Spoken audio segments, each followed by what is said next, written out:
Hi guys, ഈ പൂക്കൾ കണ്ടോ? ഈ പൂക്കൾ വളരെ കളർഫുൾ ആയിട്ടുള്ള പൂക്കൾ കണ്ടോ? ഇതിൻ്റെ പേരാണ് സുൽത്താന, പേഷ്യൻസ് പ്ലാന്റ്, അങ്ങനെയൊക്കെ നമ്മൾ ഇതിനെ വിളിക്കും.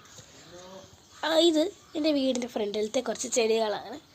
ഇത് നന്നായിട്ട് നമ്മൾ സൈഡൊക്കെ വെച്ച് വൃത്തിയാക്കിയ ചെടികളാണ്. ഇതിൻ്റെ പല പല പേരുകളിൽ ഇതിനെ അറിയപ്പെടുന്നുണ്ട്. പേഷ്യൻസ് പ്ലാന്റ്, സുൽത്താന, ബസം എന്നൊക്കെ ഉള്ള പേരുകളിൽ അറിയപ്പെടുന്നുണ്ട്. അതുപോലെ തന്നെ അതിൻ്റെ കുറച്ചും കൂടെ മോഡുലേറ്റഡ് ആയിട്ടുള്ള വേർഷനാണ് ഇങ്ങനെ നീളത്തിൽ നിൽക്കുന്നത്. പിന്നെ വേറെയും കുറച്ച് റോസയും ഡാലിയയും ഒക്കെ ഇവിടെ നിൽപ്പുണ്ട്. ജമന്തിയാണ്, പക്ഷെ ഇത് പൂക്കുമ്പോൾ കാണാൻ, ഇല്ലെങ്കിൽ ഇങ്ങനെ ചെടികളെ പോലൊക്കെ നിൽക്കും. അങ്ങനെ കുറച്ചധികം ചെടികൾ ഇവിടെ ഉണ്ട്.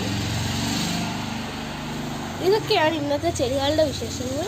അപ്പം നാളെ നമുക്ക് ചെടികളുടെ വിശേഷങ്ങൾ നോക്കാം.